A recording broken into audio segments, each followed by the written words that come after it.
ഉത്തരാഖണ്ഡിലേക്ക് വിനോദയാത്രയ്ക്ക് പോയ 28 മലയാളികളുടെ കുടുംബങ്ങൾ ആശങ്കയിൽ. 20 മുംബൈ മലയാളികളും 8 കേരളത്തിൽ നിന്നുള്ളവരുമാണ് ടൂർ പാക്കേജിന്റെ ഭാഗമായി ഉത്തരാഖണ്ഡിലേക്ക് പോയത്. ഇവരെ ബന്ധപ്പെടാനാകുന്നില്ലെന്ന് കുടുംബങ്ങൾ.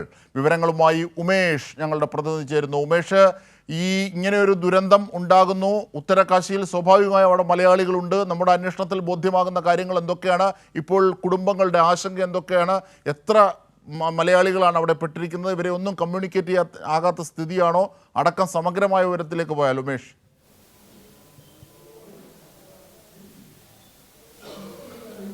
അജിംഷാദ്, ഈ 28 മലയാളികൾ അടങ്ങുന്ന സംഘം ആണ് ഈ ഉത്തരാഖണ്ഡിലേക്ക് പോയത്. അത് ദില്ലിയിൽ പോയി അവിടെ നിന്ന് ഡെറാഡൂൺ വഴിയാണ് ഇവരെല്ലാം ഹരിദ്വാറിലെത്തിയത്. ഹരിദ്വാറിൽ നിന്നാണ് ഇവിടേക്ക് ഈ ഉത്തരാഖണ്ഡ് ഗംഗോത്രിയിലേക്ക് അവർ യാത്ര പോയത്. അപ്പോൾ ഇവരുടെ സംഘത്തിലുണ്ടായിരുന്ന നാരായണൻ നായർ, ശ്രീദേവി പിള്ള, അവരുടെ കുടുംബാംഗമാണ് നമ്മളോട് അല്പം മുമ്പ് സംസാരിച്ചത്. അവർ പറയുന്നത് ഇവരുടെ ഈ ബന്ധു നാരായണൻ നായർ, ശ്രീദേവി പിള്ള ഉൾപ്പെടെ 28 മലയാളികളടങ്ങുന്ന സംഘം ഇന്നലെ രാവിലെയാണ് അവരെ അവസാനമായി ബന്ധപ്പെട്ടത്. ഇന്നലെ രാവിലെ 8:30 അവരോട് സംസാരിക്കുമ്പോൾ അവർ ഈ ഉത്തരകാശിയിൽ നിന്ന് ഗംഗോത്രിയിലേക്കുള്ള യാത്ര പുറപ്പെടാൻ തുടങ്ങുകയായിരുന്നു. അവിടേക്ക് പോകും എന്നവർ പറഞ്ഞു. അതിനുശേഷം ഫോൺ വെച്ചു.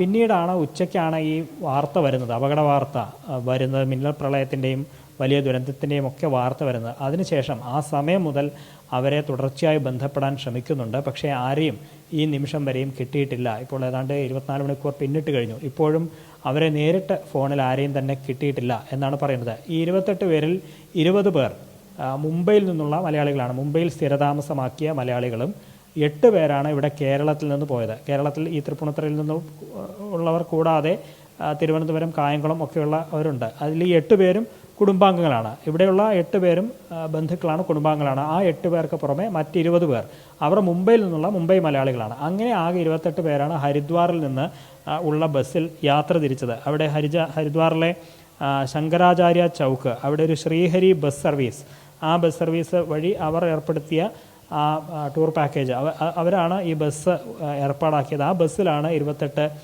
യാത്രികർ പോയത്. ഈ 8 പേർ കേരളത്തിൽ നിന്നുള്ളവരുടെ പേരുവിവരമുണ്ട്. MP ഗോപാലകൃഷ്ണൻ 63 വയസ്സുള്ള MP ഗോപാലകൃഷ്ണൻ, ശ്രീരഞ്ജിനി ദേവി 59 വയസ്സ്, പിന്നെ ഇപ്പോൾ സൂചിപ്പിച്ച നാരായണൻ നായർ 67 വയസ്സ്, ശ്രീദേവി പിള്ള 62 വയസ്സ്. ഇതുകൂടാതെ ശ്രീകലാദേവി 54 വയസ്സുണ്ട്, അക്ഷയ് വേണുഗോപാൽ 24-കാരൻ, വിവേക് വേണുഗോപാൽ 30-കാരൻ, അനിൽ മേനോൻ 56 വയസ്സ്. ഇങ്ങനെയുള്ള 8 പേരാണ് ഇവിടെ കേരളത്തിൽ നിന്ന് പോയത്. ബാക്കിയുള്ള 20 പേർ മുംബൈയിൽ നിന്നാണ് പോയിട്ടുള്ളത്. നിലവിൽ ഈ ടൂർ പാക്കേജ്, ഈ ബസ് ഏർപ്പാട് ചെയ്ത അവരുമായി ഇവർ സംസാരിച്ചു. അവർ പറയുന്നത് മറ്റ് പ്രശ്നങ്ങളൊന്നുമില്ല, അവർക്ക് ഈ ആശയവിനിമയ സംവിധാനം തകരാറിലായതുകൊണ്ട് മാത്രമാണ് ബന്ധപ്പെടാൻ കഴിയാത്തത്, അവർ സുരക്ഷിതരാണ് എന്നുള്ള വിവരം ഈ ടൂർ നടത്തുന്നവർ, അത് സംഘടിപ്പിച്ചവർ അവരോട് പറയുന്നുണ്ട്. ഈ ബസ്സൊക്കെ ഏർപ്പാട് ചെയ്ത് നൽകിയവരാണ് അങ്ങനെ പറയുന്നത്.